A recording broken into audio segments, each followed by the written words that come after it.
Hi, I'm Giuseppe Feltrin and I challenge you. I started my career as a cardiac surgeon and now I am the regional transplant coordinator of Veneto region. When I was the responsible for the cardiac transplant recipients of clinic, I followed many patients in their transplantation journey.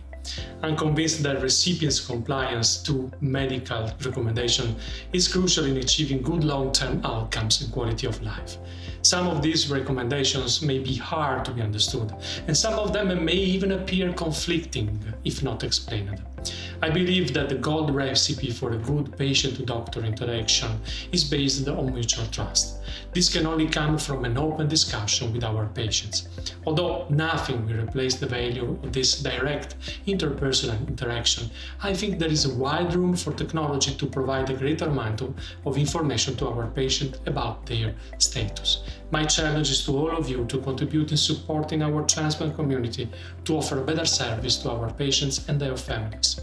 I would like to think that technology can help to support patients, helping them with medication, warning them of side effects, and encouraging them to consult doctors when needed.